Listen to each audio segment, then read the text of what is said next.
Bismillahirrahmanirrahim. Assalamualaikum warahmatullahi wabarakatuh. Alhamdulillah. Alhamdulillahirrahmanirrahim. Pada hari ini di ajang Muslim Life Fair di event Nisaza Wedding Sari Organizer telah kedatangan Ustadz kita, Ustadz Amrullah Hakadinda, yang insya Allah pada hari ini kita akan mencoba untuk membahas berbagai permasalahan problematika dalam keluarga yang terjadi dalam kehidupan kita sehari-hari. Salawat dan salam senantiasa kita aturkan ke junjungan kita Nabi Muhammad SAW beserta orang-orang yang mengikuti beliau sampai hari kiamat kelak. Semoga kita diistiqomahkan untuk senantiasa mengikuti sunnah beliau sampai hari kiamat kelak, insyaallah.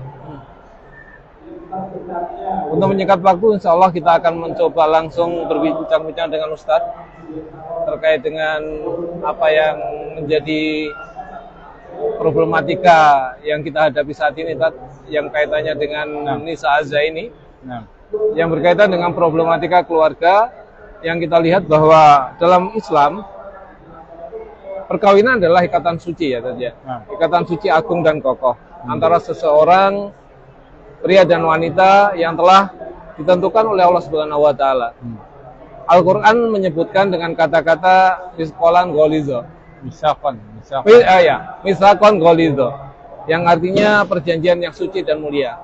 Nah, tapi pada kenyataannya perjanjian yang suci dan mulia ini, Masya Allah, di tengah-tengah jalan begitu banyak problematika, begitu banyak rintangan yang itu menjadikan akhirnya keluarga yang diidam-idamkan, yang tadinya sakinah mawaddah warahmah, tidak sesuai dengan apa yang diharapkan. Mohon nasihat Ustadz untuk yang berkaitan dengan perjanjian suci ini, misaqan ghaliza. Bismillah, alhamdulillah, wassalatu wassalamu ala rasulillah wa ala alihi wa sahbihi wa mawala wa la hawla wa la quwwata illa billah wa ba'du. Ya demikianlah, pernikahan dalam Islam memang satu ibadah. Dia bukan sekedar sebuah momen saja, tapi dia satu ibadah yang setiap kita mesti memahami hal tersebut dengan sebaik-baiknya. Ada tanggung jawab, ada hak-hak yang harus ditunaikan oleh setiap mereka yang menikah. Dan ibadah itu, sebagaimana ibadah yang lainnya, kita memiliki dua syarat sehingga dia bisa diterima dan berjalan dengan baik, yaitu yang pertama adalah ikhlas, dan yang kedua sesuai dengan tuntunan Nabi SAW. Demikian pula nikah, berumah tangga, karena dia bukan sekadar satu prosesi saja, tapi dia gerbang untuk sebuah kehidupan yang lebih besar di masa-masa yang akan datang, baik bagi pasangan suami atau pasangan istri. Maka dia harus diawali dengan niat yang lurus, dengan niat yang benar untuk menikah. Jangan sampai niatnya adalah urusan dunia. Kalau titik ini tidak dibenahi dengan baik, maka kedepannya juga tidak akan baik. Karena urusan dunia itu, kalau niatnya karena Allah, kecintaan yang datang karena Allah, maka Allah akan membantu, Allah akan menguatkan, Allah akan memberikan cobaan, dan Allah akan memberikan bantuan juga sekaligus bagi mereka yang betul-betul memadu cintanya karena Allah Subhanahu wa taala. Namun sebaliknya, kalau niat percintaan itu sudah karena urusan dunia, banyak sekali kita dapati demikian. Yang satu mengincar hartanya, yang satu mengincar kecantikannya misalnya, yang satu mengincar ketampanannya, satu mengincar hartanya. Maka urusan dunia ini telah menghancurkan berbagai macam hubungan. Hubungan persahabatan, hubungan kakak beradik, hubungan suami istri, hubungan bahkan anak dengan orang tuanya. Hancur gara-gara urusan dunia. Maka ini yang pertama kali perlu kita perhatikan, bahwa niat ini harus ikhlas karena Allah Subhanahu wa taala. Nah, yang berkaitan dengan pernikahan ini, pada intinya akhirnya pertama kali bagaimana kita mencoba meluruskan niat ini tadi ya. Meluruskan niat ini. Karena pada intinya kita melihat bahwa fenomena 3 bulan, 4 bulan, bahkan belum sampai 1 tahun. Pernikahan yang diidam-idamkan ini ternyata sedemikian mudah untuk diselesaikan gitu ya, oleh mereka. Nah, ini apakah karena faktor niat atau karena ilmu juga tadi ya? Insyaallah. Itu tadi ya. Pertama, pondasinya niat ya. Yang kedua, tadi dia tidak punya ilmu tentang pernikahan. Ada juga yang demikian. Dia tidak punya ilmu tentang pernikahan. Bagaimana konsep pernikahan dalam Islam? Bagaimana hak-hak suami dan istri dalam Islam? Apa yang harus menjadi kewajiban suami, menjadi hak istri, menjadi kewajiban istri, menjadi hak suami? Gak paham, sehingga tumpang tindih. Mungkin ada yang seperti itu, niatnya benar tapi kemudian dia nggak paham tentang aturan dalam rumah tangga, aturan dalam pernikahan, maka tumpang tindih. Nah, akhirnya menimbulkan kehancuran juga. Mungkin ada yang mau Baik, Tat. Insya Allah, Tat. Ini kita sampaikan juga kepada pemirsa di Indonesia Azza. Barangkali ada pemirsa yang langsung ingin menanyakan problematika, insya Allah kita buka ya sesi tanya jawabnya. Nanti bisa disampaikan langsung barangkali, atau ingin langsung berkonsultasi dengan Ustaz, insya Allah kita sediakan waktunya di kesempatan ini. Kita punya waktu 1 jam, Tat. Insya Allah barangkali nanti ada audien atau pengunjung yang ingin menyampaikan permasalahan keluarga, insya Allah Ustaz siap untuk membantu. Insya Allah. Kembali lagi, Tat. Insya Allah di sini kita melihat bahwa selain ikhlas, selain ilmu, pada kenyataannya bahwa perpecahan dalam rumah tangga itu tidak semata-mata disebabkan oleh faktor ekonomi yang katakanlah amburadul, tetapi malah dipicu oleh kemapanan ekonomi. Betul. Yang membuat mereka itu ternyata malah jadi retak itu tadi. Mohon nasihatnya tadi. Betul. Ya ini tadi. Kedua lagi kita kembali ke dua fondasi itu ya. Fondasi niat dan fondasi ilmu dan penerapannya yang benar. Kedua perkara ini harus senantiasa diperbaharui. Harus senantiasa diperbaharui. Jadi yang pertama niat ini harus senantiasa diperbaharui. Bukan hanya sekedar kita cukup di awal niat kita ingin membentuk rumah tangga yang baik karena Allah Subhanahu wa taala, saat pernikahan, di tengah pernikahan, saat kapanpun, maka itu harus senantiasa diperbaharui. Bagaimana memperbaharuinya? Tentunya yang pertama dengan terus belajar, ya. Dengan kita terus belajar, terus kita mempelajari Al-Quran, mempelajari hadis Nabi, mempelajari petunjuk beliau, mempelajari petunjuk para ulama, para sahabat, melihat kisah kehidupan rumah tangga mereka, dan lain sebagainya.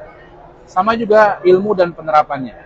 Ini juga harus terus diperbaharui. Jadi tidak bisa, oke sekarang saya sudah mau nikah, saya sudah belajar tentang fikih nikah dan lain sebagainya, saya siap, siap dengan ilmunya segala macam. Mungkin sebagian sudah menghafal begitu ya, berbagai macam rukun nikah, syarat nikah dan lain sebagainya. Tapi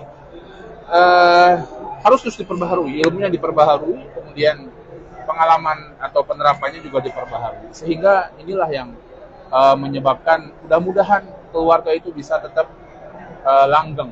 Jadi yang pertama jelas doa sama Allah, minta sama Allah. Semua kebaikan urusan kita itu dari Allah Subhanahu wa taala. Kemudian yang kedua, pasangan suami istri tadi terus memperbaharui ilmunya. Tetap hadir dalam majelis ilmu. Jangan jauhkan diri kita dari majelis ilmu. Ini penting sekali, ya. Kemudian yang ketiga, teman, lingkungan yang baik. Lingkungan yang baik, ya, baik sang suami atau sang istri. Tetap cari lingkungan yang baik, jauhi lingkungan yang buruk.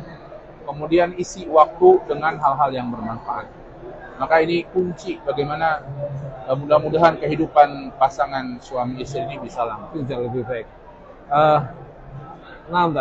Yang berkaitan dengan ini tadi, kita memulai dari perjalanan menuju pernikahan ini tadi ya. Di mana perjalanan menuju pernikahan itu banyak orang yang lebih mempersiapkan kepada kecukupan materi ya. Artinya kalau dia cukup materi, dia yakin untuk melangkah. Dia sudah punya A, punya B, dia yakin untuk melangkah. Yeah. Dia tidak punya A, tidak punya B, tidak yakin untuk melangkah. Ya kan? Padahal kita tahu bahwa ini bukan fondasinya, ini bukan yang harus dipenuhi gitu. Yeah. Tetapi pada kenyataannya itu banyak terjadi. Nah, kira-kira bagaimana nih menguatkan para pasangan-pasangan yang ingin menikah ini supaya dalam konteksnya dia kokoh untuk melangkahkan kakinya ke pernikahan dengan cara yang benar, dengan harapan keberkahan itu akan ada sehingga problematika rumah tangga itu jikapun ada bisa diminimalisir. Gitu kan? Ya, memang tidak dipungkiri ya. kemampuan dalam urusan dunia ini penting dalam orang melakukan pernikahan. Bukan mesti harus kaya dulu, bukan mesti harus punya ini itu dulu, tapi dia punya potensi untuk bisa membangun kehidupan rumah tangganya dengan baik. Karena bagaimanapun Allah Subhanahu wa taala mengatakan ar-rijalu qawwamuna 'alan nisa bima faddalallahu ba'dahum 'ala ba'din wa bima anfaqu. Laki-laki itu pemimpin atas perempuan dalam rumah tangga. Kenapa? Bima faddalallahu ba'dahum 'ala ba'din. Karena Allah melebihkan sebagian satu dengan sebagian yang lain, wa bima anfaqu. Dan karena nafkah yang diberikan oleh laki-laki kepada wanita, kepada istrinya, kepada keluarganya. Nafkah menjadi sebuah tanggung jawab dari seorang suami kepada istrinya. Dan itu menuntut seorang suami untuk bekerja, untuk memiliki penghasilan, untuk memiliki pemasukan yang halal, ya. Namun nggak harus dia menjadi seorang yang kaya terlebih dahulu, ya. Namun fondasi terbesarnya memang apapun sebenarnya, seorang menghadapi dunia pernikahan, menghadapi dunia kerja, menghadapi dunia sekolah juga demikian, tawakal kepada Allah Subhanahu wa taala. Ini fondasi terbesar. Bersandarnya hati kita kepada Allah Subhanahu wa taala. Ada orang yang terlalu tawakal ke dunia. Betul. Ada orang yang terlalu tawakal kemudian dia tanpa ikhtiar. Betul. Ya. Itu nggak benar. Tawakal yang benar, sebagaimana Nabi mengatakan, lau tatawakkaluna 'ala Allah la razaqakum kama yarzuqut tayr. Ya, kata Nabi SAW, seandainya kalian tawakal kepada Allah betul-betul, Allah akan beri rizki sebagaimana Allah memberikan rizki kepada burung. Dan Nabi kemudian melanjutkan, burung itu nggak diam saja di rumahnya. Dia pergi pagi hari dalam keadaan lapar, pulang sore hari dalam keadaan kenyang. Dia berikhtiar, dia berusaha, usaha yang halal, usahanya burung, gitu ya. Maka tawakal yang benar bukan sekedar kita berdoa, berharap pada Allah tanpa ikhtiar. Tawakal yang benar adalah dengan kita berikhtiar. Keduanya harus dijalankan oleh seorang muslim. Betul. Harus dijalankan apapun. Ya, selama itu sebuah perkara yang halal. Kembali saya sampaikan kepada para pemirsa Nisa Azza juga ya. Barangkali ada yang ingin menyampaikan pertanyaan kepada Ustadz secara langsung. Kami buka waktunya, insya Allah. Kami buka kesempatan juga untuk menyampaikan problematika yang dipunyai. Semoga hari ini ada solusi dari permasalahan-permasalahan yang dihadapi di keluarga. Anda lanjutkan, Dad, yang berkaitan dengan problematika keluarga ini. Insya Allah menarik ini, Dad. Di banyak kawan-kawan di sini ya, yang kita sudah lewat tadi, ada para asatidzah di sini dan kawan-kawan yang lain ya. Mungkin kalau ada yang ingin bertanya, nanti bisa dianukan ya, Mas Andro ya. Iya, insya Allah. Kembali kepada problematika mendasar bahwa permasalahan itu terjadi itu kadang-kadang sangat sepele, tetapi karena dia tidak mempunyai ilmunya, kemudian dia memutuskan sesuatu yang sebenarnya tidak perlu dilakukan seperti itu. Nah, sebenarnya pada saat orang itu dia melakukan sesuatu, misalkan dia harus menceraikan istrinya atau kemudian keluarganya berantakan, itu karena ketidaktahuan ilmunya. Kira-kira nih, Ustaz, solusi Ustaz untuk kasus-kasus seperti ini loh, Ustaz. Ini sebaiknya mereka itu bagaimana sebelum dia memutuskan ini saya harus bercerai atau gimana gitu, Ustaz? Ya. Perceraian ini perkara agung, perkara yang tidak ringan. Ya. Jangan sampai seorang muslim, seorang suami gampang mentalak istrinya, mengatakan kata cerai kepada istrinya. Satu hal yang bahaya itu. Maka selayaknya seorang itu ketika memiliki problem, dan biasanya kan ada problem terlebih dahulu. Ketika seseorang memiliki problem dalam kehidupan rumah tangganya, maka selayaknya dia kembali kepada Allah Subhanahu wa taala. Dia kembali kepada Allah. Dia kembali kepada Allah dari sisi hatinya dan dari sisi ilmunya. Kembalikan kepada Allah dari sisi hatinya dengan tawakal kepada Allah, dengan husnudzon kepada Allah, dan dari sisi ilmunya. Artinya dia kembalikan kepada Allah bagaimana menyelesaikan perkara-perkara ini. Dia nggak punya ilmu, bagaimana? Baik, ada orang-orang yang di sana berilmu yang bisa dijadikan tempat untuk konsultasi masalah dia. Ya, maka tanyakan kepada orang-orang yang berilmu, baca. Sekarang juga mungkin source atau sumber untuk mencari ilmu juga sudah mudah ya. Cukup banyak, Kemudahan ya, YouTube dan lain sebagainya. Maka prinsipnya seorang muslim jangan mudah-mudah, atau seorang suami wabil khusus jangan mudah-mudah untuk mentalak, ya, untuk mengatakan memutuskan kata cerai. Itu ya, semudah itu gitu ya. Ya, betul. Karena namanya emosi, syaitan ya senantiasa mengganggu, dan itu yang diinginkan iblis. Yufarriquna bainal mar'i wa zawji, memisahkan antara seorang dengan pasangannya. Maka ini satu hal yang perlu menjadi prinsip bagi seorang muslim. Kalau dia marah-marah, dia ada emosi, tahan dulu. Besok baru kemudian misalnya disampaikan. Jangan sampai hari itu langsung diledakkan begitu. Demikian pula dia berkonsultasi. Kalau memang sudah sesuatu yang mungkin boleh jadi ada momen-momen memang kebangetan begitu ya. Baik sang istri yang kebangetan atau sang suami yang buruknya kebangetan, dikonsultasikan apakah tindakannya benar atau tidak. Dia cari ilmunya, sehingga jangan sampai dia gegabah dalam memutuskan urusan tanah. Mobil khusus apalagi kalau punya anak.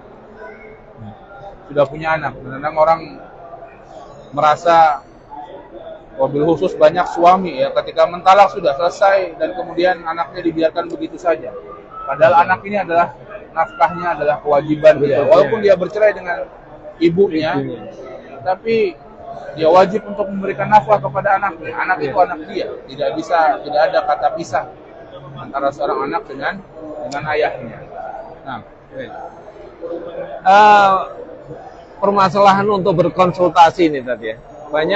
Banyak orang awam ya yang kemudian mereka itu lebih senang menyampaikan sesuatu itu hanya untuk mengeluarkan unek-uneknya gitu ya tadi ya. Tapi sebenarnya solusinya pada saat diberikan solusi A, solusi B, solusi C, itu ternyata mereka menolak semua karena tidak sesuai dengan keinginannya gitu tadi. Nah, batasan-batasan bagaimana kita harus bersolusi, terutama kepada ini tadi, kepada orang-orang yang awam ini, artinya mereka lebih mengedepankan terhadap bahwa kalau secara logika ini tidak benar, tetapi dia tidak mengembalikan lagi kepada bagaimana syariat mengaturnya. Yeah. Nah, batasan-batasan kita untuk menyampaikan masalah pendapat kita itu kepada orang lain itu sebagaimana diatur seperti apa nih? Ya, jadi memang itu pun orang menyampaikan dan seberapa paham orang menyampaikan. Yang pertama taufik dari Allah, artinya ada orang yang masya Allah dia menyampaikan sebuah perkara, orang bisa paham dengan baik gitu ya, dan bisa menerimanya. Perkara yang sama disampaikan oleh orang lain, belum tentu orang bisa paham dengan baik. Taufik dari Allah, Allah memberikan karunia kepada sebagian orang untuk bisa menyampaikan sebuah perkara dengan baik, kepada sebagian yang lain tidak. Gitu. Kemudian yang kedua itu juga ilmu. Orang yang semakin orang berilmu tentang sesuatu, dia akan semakin mudah menyampaikan hal tersebut. Semakin ilmunya dalam, lebih lurus gitu ya. Lebih lurus dia menyampaikan realitanya, dan dia bisa menggauk. Dia betul-betul tahu hakikat sesuatu sehingga dia bisa paham mana batasan-batasan hal ini, kapan dia boleh kemudian boleh mungkin tidak seperti itu, kondisi-kondisi kasus pengecualian dan lain sebagainya. Jadi bagi orang-orang yang dikonsultasikan, jadi objek untuk konsultasi, dia harus punya ilmu yang dalam tentang perkara syariat. Ya, sehingga betul-betul dia bisa memberikan solusi yang terbaik. Syariat ini solusi bagi semua permasalahan yang ada. Tinggal paham atau tidak begitu. Jika seorang paham, betul-betul paham, maka dia bisa menjadikan syariatnya sebagai solusi. Tapi ketika tidak, dia menganggap syariat sebagai beban. Dan syariat dengan akal sehat tidak ada pertentangan antara syariat dengan akal sehat. Ya. Karena akal fitrah dari Allah Subhanahu wa taala, syariat pun dari Allah.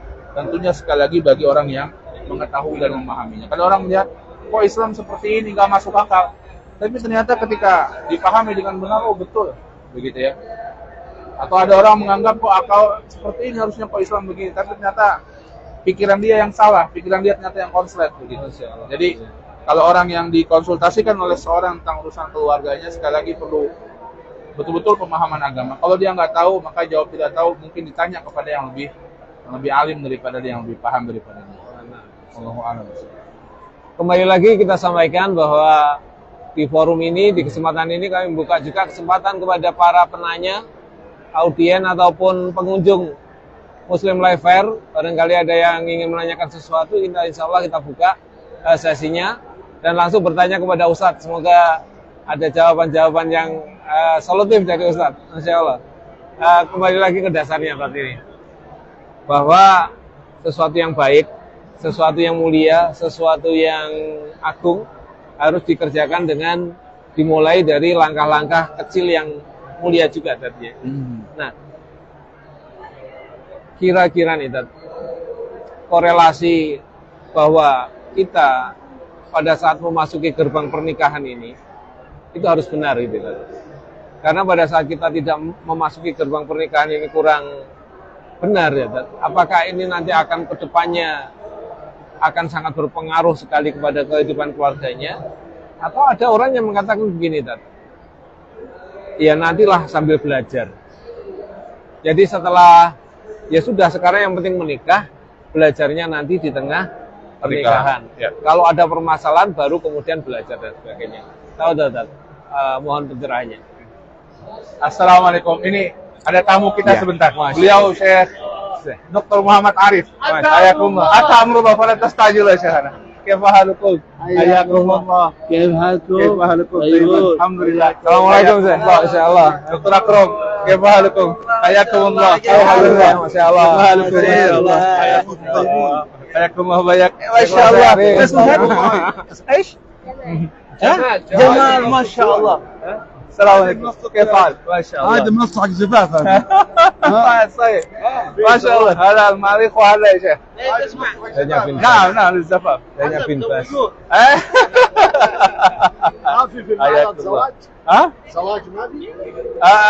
غدا يعني الإخوة يجعل زواج مجانا، يعني هناك موجود هنا. أيوة زواج مجانا فيه لو تريد يا شيخ. شوف وقت الله القيلة مثل ما قال عبد الله أهم شيء هذا هو أهم شيء يجي يتحرك. إن شاء الله. كيف حالكم يا شيخ؟ الحمد لله ما شاء الله. ماذا عندكم معهد أو ماذا؟ طالبنا بصورة. لا الإخوة تريد أن نأخذ صور منكم يا شيخنا. أنت مكانك. ها؟ ما شاء الله مكانك. Apa? Oh iya. Mas, ketutupan ini barangkali di sana. Dari miring aja. Kita nggak bakal bisa kalau dari sana. Dari belakang sampingnya Haya.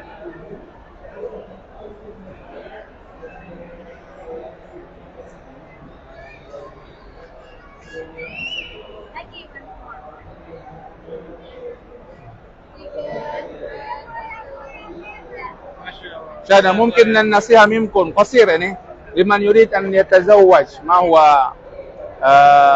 هذا عنده نصائح.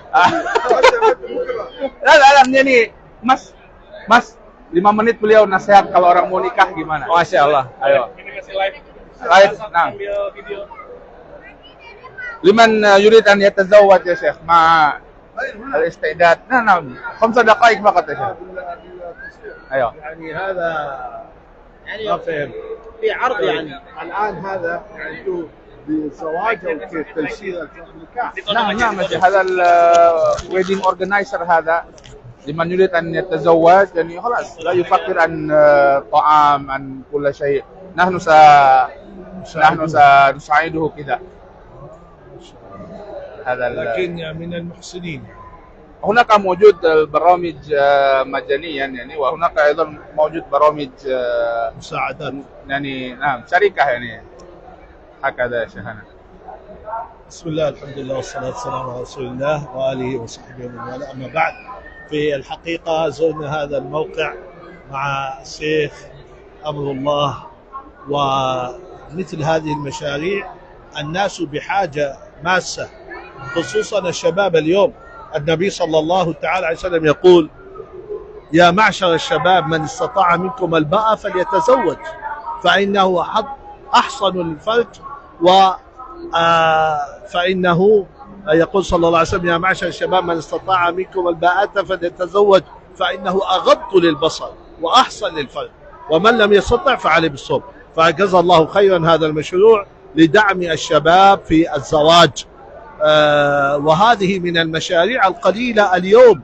فنحن نهيب بأصحاب الأيادي البيضاء والمحسنين أن يهتموا بمثل هذا الأمر، لأن الشباب اليوم بحاجة. إذا لم يتزوج الشاب فإنه والعياذ بالله تعالى ربما يذهب إلى أمور أخرى لا تحمد عقباه. وكذلك المجتمع، نحن المجتمع الأندونيسي هنا مجتمع محافظ، مجتمع يحب الله ويحب الرسول صلى الله عليه وسلم، والشباب هؤلاء يتمنون من يساعدهم على الزواج.